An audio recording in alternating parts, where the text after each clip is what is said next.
मित्रांनो, खरीप हंगामातील शासकीय धान खरेदी केंद्रावर ज्या शेतकऱ्यांनी आपली धानाची विक्री केलेली होती, अशा शेतकऱ्यांचे चुकारे अद्यापही शेतकऱ्यांच्या खात्यावर जमा झालेले नव्हते. तर जिल्ह्यातील जवळपास 80,000 शेतकऱ्यांचे 593 कोटी रुपयांचे जे धानाचे चुकारे ते लागलीच या आठवड्यात शेतकऱ्यांच्या खात्यावर जमा होणार असल्याची माहिती समोर आलेली आहे. तर त्याविषयीची सविस्तर माहिती आपण आजच्या व्हिडिओमध्ये क्लिअर करण्याचा प्रयत्न करणार आहोत. तर तुम्ही जर चॅनलवर नवीन असाल तर चॅनलला सबस्क्राईब करा आणि समोरील जे बेल आयकॉन बटन आहे ते दाबायला विसरू नका.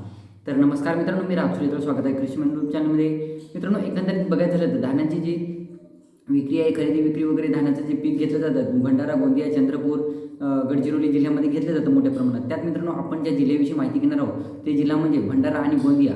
तर मित्रांनो, सर्वात अगोदर आपण गोंदिया जिल्ह्याविषयी माहिती घेऊया. गोंदिया जिल्ह्यातील जवळपास 80,000 शेतकऱ्यांची जी धानाची जी चुकारी आहे ते जवळपास अद्यापही शेतकऱ्यांच्या खात्यावर वितरित झाले नव्हते. शेतकरी प्रतीक्षेत होते धानाच्या चुकाऱ्या. म्हणजे जवळपास 2-4 महिन्याचा कालावधी लोटलेला आहे.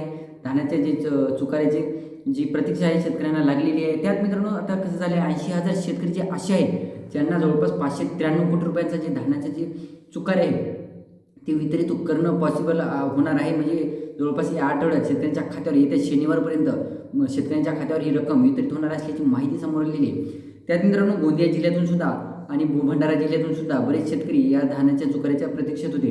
जवळपास या दोन्ही जिल्ह्याची मिळून जवळपास 1.5 लाख शेतकरी असे आहेत ज्यांना हे धानाची चुकारे हे वितरित करायला पाहिजे होते. जवळपास 1,300 कोटी रुपयांचा निधी हा या धानाच्या चुकाऱ्यांसाठी लागणार असल्याची माहिती समोर आलेली आहे. एकंदरीत बघायचं झालं मित्रांनो, जे शेतकरी धानाची विक्री नोंदणी करतात किंवा जे शेतकरी आपली नोंदणी करून जे धानाचे जे चुकारे वगैरे जे वाढ प्रतीक्षा करत असतात त्या शेतकऱ्यांसाठी अतिशय दिलासादायक बातमी असणार आहे. तर एकंदरीत बघायचं झालं मित्रांनो, भंडारा आणि गोंदिया जिल्ह्यातील 1.5 लाखांच्या वर जे शेतकरी आहेत त्यांना जवळपास 1,300 कोटी रुपयांचे चुकारे हे गेल्या 2 ते 3 महिन्यापासून प्रतीक्षेत आहेत. आणि हे चुकारे शेतकऱ्यांच्या खात्यावर वितरित करण्यासाठी देवेंद्र फडणवीस यांच्याकडे मागणी करण्यात आलेली आहे. आणि त्यांच्याकडून एक आश्वासन आलेलं आहे की येत्या 2 दिवसात, तर 2 दिवसात तर पॉसिबल नाही मित्रांनो. मार्केटिंग फेडरेशन असेल किंवा आदिवासी विकास महामंडळ असेल, या दोन्हीपैकी जे वाटप होईल ते 2 दिवसात पॉसिबल होणं शक्य नाही. परंतु या येत्या शनिवारपर्यंत ही रक्कम शेतकऱ्यांच्या खात्यावर वितरित होणार असल्याची माहिती समोर आलेली आहे. ज्या अंतर्गत जे शेतकरी आर्थिक अडचणीत सापडलेले आहेत त्यांच्यासाठी ही दिलासादायक बातमी ठरणार आहे. तुम्ही देखील या जिल्ह्यातून असाल. आता बरेच शेतकरी आता भंडारा, गोंदिया व्यतिरिक्त गडचिरोली आणि चंद्रपूर जिल्ह्यातून आहेत. तर ते सुद्धा आता विचारतील की बुवा आमचे या 2 जिल्ह्याव्यतिरिक्त आमच्या जिल्ह्यातील धानाचे चुकारे वगैरे कधीपर्यंत वितरित होतील. त्या शेतकऱ्यांना सुद्धा लवकरच शेतकऱ्यांच्या खात्यावर या धानाचे चुकारे वितरित होणार असल्याची माहिती समोर आलेली आहे.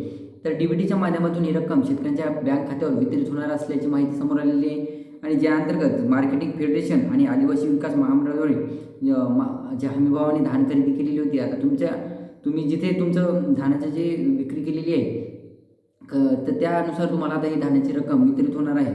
तर जवळपास बघायचं झालं तर खरीपातील धान खरेदीला सुरुवात होऊन 3 महिन्याचा कालावधी लोटलेला आहे. तर एकंदरीत बघायचं झालं मित्रांनो, 80,000 शेतकरी हे गोंदिया जिल्ह्यातून आहेत आणि त्यांच्यासाठी 595 कोटी रुपयांचा जे धानाचा चुकाऱ्याची जी रक्कम आहे ती वितरित व्हायला पाहिजे होती अद्यापही, परंतु अद्यापही वितरित झाली नाही. परंतु आता लागलीच्या शनिवारपर्यंत ही रक्कम शेतकऱ्यांच्या खात्यावर वितरित होणार आहे. तर ही होती छोटीशी माहिती मित्रांनो. तुम्ही देखील धानाच्या प्रतीक्षेत असाल, चुकारे असो की बोनस असो, तर तुमच्यासाठी अतिशय दिलासादायक बातमी ठरणार आहे. व्हिडिओ आवडला असेल तर लाईक करा, चॅनलला सबस्क्राईब करा आणि जास्तीत जास्त शेतकऱ्यांपर्यंत पोहोचवण्याचा प्रयत्न करा. धन्यवाद.